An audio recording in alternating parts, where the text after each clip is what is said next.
Welcome back to Guzzi, and we're cruising at 60 miles an hour now. Yes folks, we've dropped our average speed already again, and yes, there's something missing.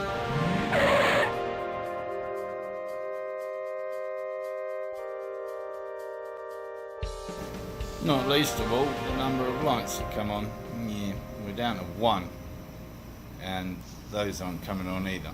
So clearly electrics are going to be fun and games with the Italian motorcycle. Yes, I just thought I'd start mucking around with the little things. I'm going to replace them all with LEDs. They were originally some kind of weird electrical bulb from the 1970s, and of course the plastic tube that held the lens and everything in place, after nearly 50 years in Californian and Arizonan heat, just cracked when I tried to bend it to get it out. You have to kind of squeeze it together. Anyway, one of the problems of living in a dry climate. Metal's good, plastics not so much. Talking of which, if any time you think the video is any good, do give it a thumbs up. Thanks for tuning in again, obviously, and if you haven't already, subscribe down here somewhere, and let's get on with it.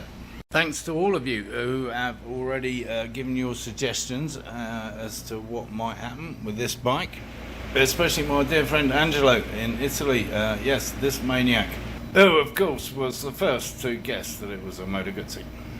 Well, of course, he's Italian. So yeah, we're going to be replacing these rather dodgy looking Christmas tree lights with LEDs. Obviously going to be tidying up the housing itself. That paint stripper doesn't seem to be doing anything. So I think I said I was going to be a little bit more systematic this time around. So what shall we look at first? What? It's episode 4 and he hasn't even got his angle grinder out yet. Oh, all right then. Mr. Mills, avert your gaze now. Although if you hadn't noticed already, somebody had already been hacking away at this thing to put that ridiculous rack on, so I'm just doing the job properly. Anyway, before we get started, I went on the internet and I found this, which poses the question: if they're indestructible, why would you need more than one? Asking for a friend. Needless to say, I bought one, well, actually 3. But not off their website. I bought them off Amazon, of course, sadly, for $10. I'm not sure how that works. Anyway, shall we see if they work? Well, actually, we're not going to find out for 2 good reasons. Firstly, the seat is attached at the rear, and until it gets sold on eBay, that's the best place for it to stay. Secondly, I promised I was going to be a little bit more systematic about this whole build, and I've decided to start at the front. Least of all because I've got the engine crane kicking around. Yes, because I've got to take the front wheel off the Honda again, so we can use that to take the front forks and everything off.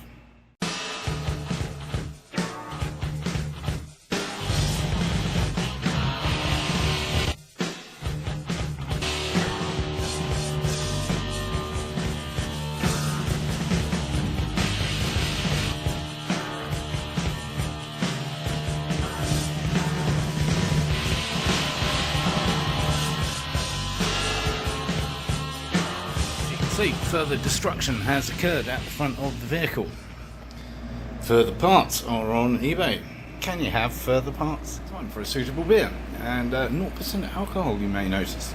Tastes remarkably good, actually. So in the interest of my sanity, I unplugged all these individually and then wrapped them around the outside, and I've done the same with other things. The only problem is I've unplugged this plug, which fits into this boy here, but one would have to put this massive plug through that little hole. Even if you unscrew that pear-shaped unit at the back there, you still got to get the plug through that hole. But wait, that wire goes all the way up here to the Christmas tree lights, and lights for the gauges, which don't work anyway. So, seeing as we are going to be replacing these, we may as well just chop them, I suppose. interesting wiring. Now it's starting to look like a proper project. Meanwhile, this has been outside, drying in the Arizona sun. Very nice. Hopefully the masking worked. Well, kinda. A little bit of leakage. Who's willing to wager we can put it all back together again and make everything work? Tune into episode 27 to find out, at least. So, rather than the rather unimaginative 3 reds and 1 white that Moto Guzzi used, we have gone for a conventional kind of blue for the lights, and orange for the gen, whatever the hell that is, because it never came on. We'll see if we can get that working. A green, of course, for neutral, and a red for oil, of course. Stop the damn bike. Now we just got to work out which wires to plug into which wires, and of course I probably will be sanding down the face of the Moto Guzzi so it's nice and silver again. Which leaves us with 1 white light, which typically doesn't fit in the orifice for the instrument illumination. It's close, but not quite. Luckily, these guys make smaller ones. This is a, can't remember, 12mm. They make an 8mm. That's these guys, but I don't think that'll do the job either. Need something else. Oh, and by the way, the other reason we're not chopping the back end off is because I haven't got my indestructible discs yet, because obviously kryptonite is fairly rare to find, and they're still locating it and mining it, and we'll get back later on that. Well, we've gone all black on that just because it's easier. No, I know. I thought he said he was going to be more systematic, and here he is fiddling around with Christmas tree lights already. Right, let's get on with something specific. There's 2 things that I want to address first, actually, not to the front end. Kind of more in the middle, really. Firstly, I want to get the fuel tank off because I want to try one that I found online. Yes, this rusty piece of shit. Well, anyway, it's new. And of course, that'll give us access to a lot of things underneath, and we can look at the engine and maybe give that an initial clean-up. And we're also going to be looking at the foot pegs. First and foremost, not least of all, because the very nice gentleman who bought the front indicator lights is also interested in the bracketry there. So we'll be getting those off and ordering some foot pegs in. I think they're going to work. I've used them before. I think it was the Ducati I used them on. Yes, the Monster. And they were a little troublesome on the Ducati, but I think they're going to be an easy fit on this, I think. So I gently lifted the fuel tank up at the rear just to see kind of how it was connected, because I was thinking of taking it off. And despite whichever way I turned the petcock, this came dislodged a little bit. We have fuel leaking. Yeah, not good. I guess we're going to have to drain the fuel tank. That's tedious. Seems to have stopped running, so that's good. After our small Exxon disaster, we have a fuel tankless bike, and all the glory of that V-twin exposed, along with some other not so glorious things like that, which I think is like an oil catch bottle. Yeah, so more exploration involved as to what on earth's going on here, and all these fuel lines, which most of which haven't got clips on down there. So it's a marvel there wasn't bitten fuel everywhere all the time, honestly. Oh, I knew I'd bitten off more than I could chew when I picked it up. Should have left it there.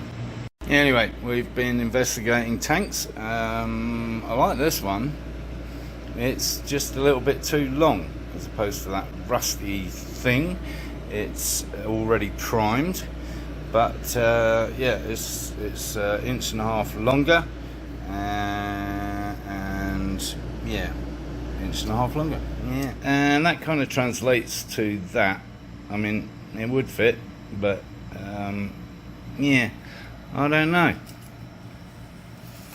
So we got two choices: buy one from LA at just short of $300, or buy one from Delhi at just short of half the price, and it's primed. Anyway, this is out here draining off the last bits and pieces. As you can see, very good condition.